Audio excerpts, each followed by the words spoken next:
Yo, what is going on, guys? Got a Mastemon purple and yellow deck profile for you guys today. This is a really fun deck, and I am so excited to be bringing this profile to you guys because it's one of my favorites for the BT4 format. And I actually played this on stream the other day, so if you do want to check out gameplay of this deck in action, it can do some pretty fun stuff. So let's go ahead and get into it. So starting off with the level 3s, I'm playing 4 copies of BT1 Gabumon. This guy is really good in my opinion in this specific deck because he lets you draw 2 and trash 1 whenever the Digimon on top of him is deleted. So filling up your trash is pretty crucial in this deck, especially because I am playing Lucemon and some other cards that are dependent on having 10 or more cards in your trash. So Gabumon is a nice inherited effect to have. And then again, to fill up your trash even further, we are playing 4 copies of Intmon. I'm not actually playing Beelzemon in this deck. You could definitely make room for it. However, the level 6s I chose to play were a little bit different and more focused towards really rushing your opponent rather than controlling the board with Beelzemon's effect. And level 7s are also not necessary in this deck, so having to warp isn't like the craziest thing, but you could definitely splash it in. I chose Intmon mainly just because I do want to fill up my trash very quickly. Also, in this deck, I'm not actually playing any 2-drop rookies. For the other purple rookies, I'm playing 3 copies of Tamers, of course, because Tamers is very solid, of course, being able to just swing into your opponent's security, not really caring if he lives or dies, and then drawing 1 card off of his death, poor Tamers. And it also synergizes with other deletion effects, maybe if you're playing Heat Viper or Deathclaw or Chimeramon, stuff like that. So this was my purple lineup for the level 4s. It worked out pretty well for me. And the reason I'm not playing any 2-drop rookies is because Pulsemon fulfills that role. Pulsemon is one of the new cards, I would say, coming out of BT4, but he is a promo from the pre-release of BT4. You guys know what I mean. So he has the effect where if you have 3 or more security cards, you get to draw 1. So he's a Gabumon on play, which is super nice. But then also, if you have 2 or 3 or fewer security, you get to gain 1 memory. So that effectively makes him the 2-drop rookie in the late game. And if you have exactly 3 security, you actually get to resolve both effects. So this guy is very good in tandem with Mastemon because you can bring back a purple or a yellow Digimon with Mastemon's effect. And speaking of other low-level yellow Digimon to play, I am playing 2 copies of Lucemon. Lucemon is extremely good for many reasons. First of all, he has a 10,000 DP level 3, so you can recur him with Anubismon with Mastemon, and just having that when played recovery effect is very powerful. And also, if your trash is 10 or higher, you get to play him for a 5 cost, so it makes him a better Magnet Angemon, essentially. So there's been many times where I've gone into the grind game and been able to win because I had recovery effects, or if you bring this off of Anubismon or Mastemon, it can be very good because Anubismon says level 3 Digimon is not color restricted, and Mastemon can bring him back, effectively negating the fact that you had to sacrifice a security card. You trash a security card to even bring him out in the first place. So that is my 2 cents on Lucemon. Just a super powerful card, and I can't wait until we get the Chaos mode and the Shadow Lord mode for him. So I'm excited for that. And anyways, so that is going to be the rookie count. For the level 4s, I am playing 4 copies of Vilemon. Now, there's a couple of reasons for this.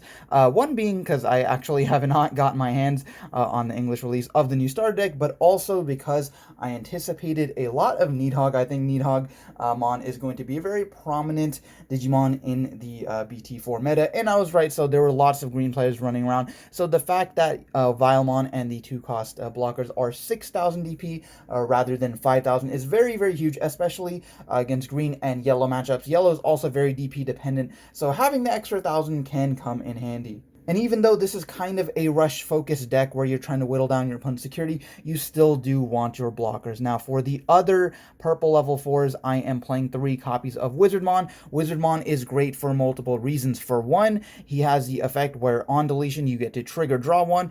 And the best part about him is he is a retaliator. He gets to retaliate if you do control a yellow Digimon, which of course we are playing a couple different types of yellow Digimon. So being able to plop down a 4-play to evolve Retaliator that gets to draw a card whenever he dies is just very, very fantastic. And speaking of more retaliation, I am also playing 2 copies of Devimon. Devimon is still very good, not having to be, not required to have a yellow Digimon on board like Wizardmon. He is just a simple Retaliator, but he also has retaliation for his inherited effect, which actually comes up frequently.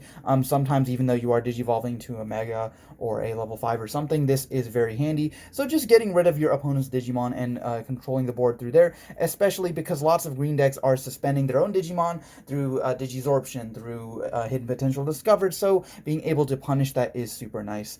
And that is it for the purple level 4s, and then for the yellow level 4s, I am playing 2 copies of Promo Gatomon. Gatomon is very, very fantastic. Lots of people are sleeping on this card, does 2 very, very good things. First of all, she is a blocker if you control a purple Digimon, which you will pretty much always have in this deck. Maybe if you have one of your Valmons or a Tapermon or something like that, anything as long as it is purple on your side of the field. And not only that, but if you have 3 or fewer security cards, you get to get recovery +1 when she is played. So she's a Magna Angemon who is also a blocker. Plus the fact that she's a level 4 versus a level 5, you can bring her back with Mastemon. So that is just such a sweet combo where you can bring back Gatomon with the Mastemon, get recovery +1, pay for that security trash, and since Mastemon is purple, you instantly have a blocker on your side of the field. So that is super fantastic.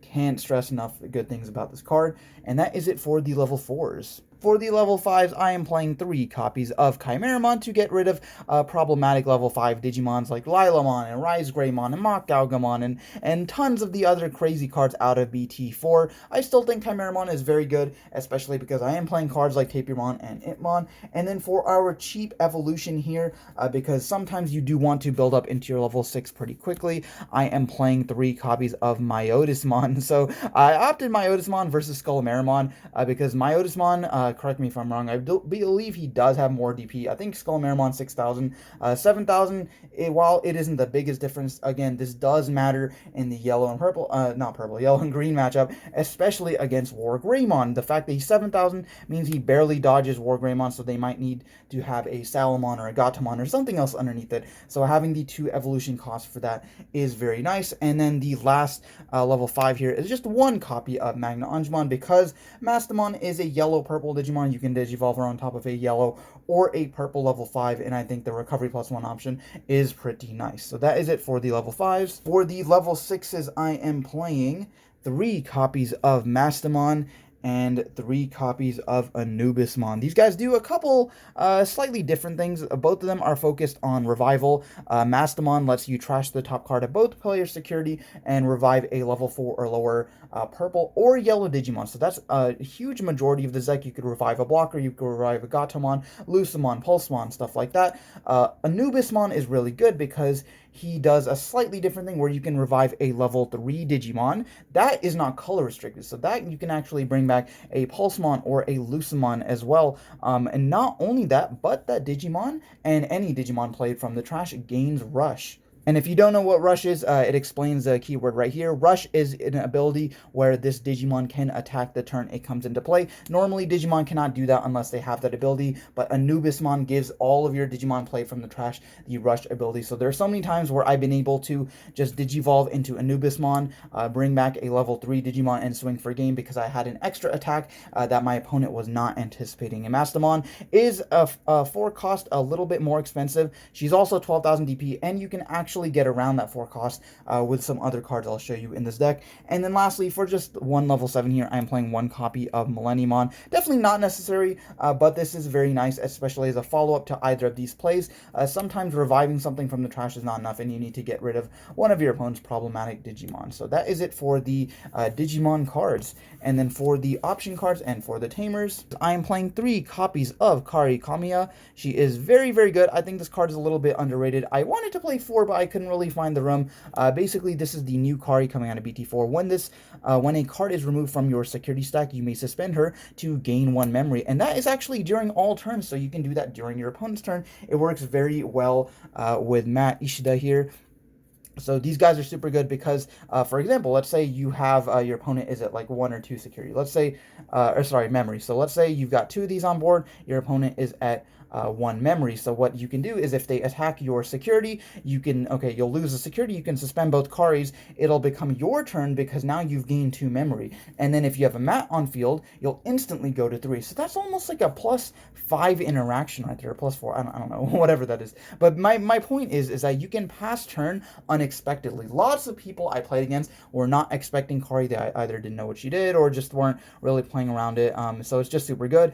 On top of that, you can trigger her yourself because you are playing Mastemon. So this effectively makes Mastemon a 3 cost if you have Kari on the field because you are losing a security anytime you activate Mastemon's effect, and then you can suspend her, gain a memory, and then sometimes that will let you attack that same turn. Like let's say if you started with 3 because of Mat, and then you Digivolve Mastemon for 4, and then now you have 3 because of Kari, or now you're 0, and then you can attack with your 12,000 Digimon. So I think these guys work very well together, and just synergize with the whole deck. And then for the option cards, I played a mix. I played 2 copies of Trump Sword and 2 copies of Hell's Gate here. Now, I decided for a mix for a couple of reasons. One, because I'm doing so many recovery plays with Lucemon, Magna Angemon, and stuff like that, I think I wanted to play a card that was better in security. So a removal card that was better in security, and Trump Sword is better in security. Now, Hell's Gate does have a security effect. However, it is simply to add this card to its owner hand. It is not to activate the main effect, unlike Trump Sword, which this will actually kill something if your opponent runs into it. So that's why I prefer Trump Sword in security. But Hell's Gate was also good to the fact that it does not have to target unsuspended Digimon. You can, if your opponent goes into like a Nidhogg or something, swings with it, you can get rid of it with this. So that comes up a lot, especially because if you're playing purple, they're probably already expecting you to play Trump Sword, so they'll just attack with their stuff and play around that. So that is it for the main deck. And then for the Digi Eggs, I was also playing a spread. I am playing 3 copies of Xiaomon, not sure how you pronounce this card's name, and then 2 copies of Demi Marimon. So I opted for this spread because I figured Demi Marimon is very good because he lets you set up your trash, but I also have plenty of other cards that are already doing that, so I opted to play to this. Xiaomon was extremely good every single time I resolved it, so this card has the effect your turn. If there are 10 or more cards in your trash, while, this is underneath a Digimon, you get to give this Digimon retaliation. So having a rookie with retaliation was crazy. There was a couple times where like I swung a Tapirmon into like a Chaosmon and it killed it because it had retaliation. Then you draw from the Tapirmon, and it's just so good. So that is it for the Digi-Egg. I think Xiaomon is extremely good. A little bit of underrated Digi-Egg. But yeah, guys, that is going to be the video. If you did enjoy, go ahead and let me know in the comments down below. Like, subscribe, all that good stuff. If you want to see more purple or yellow deck profiles, let me know down in the comments. What do you guys think? Do you like this deck? Do you think it's good? Let me know. So thank you for watching. That'll be it, and I will see you guys next time.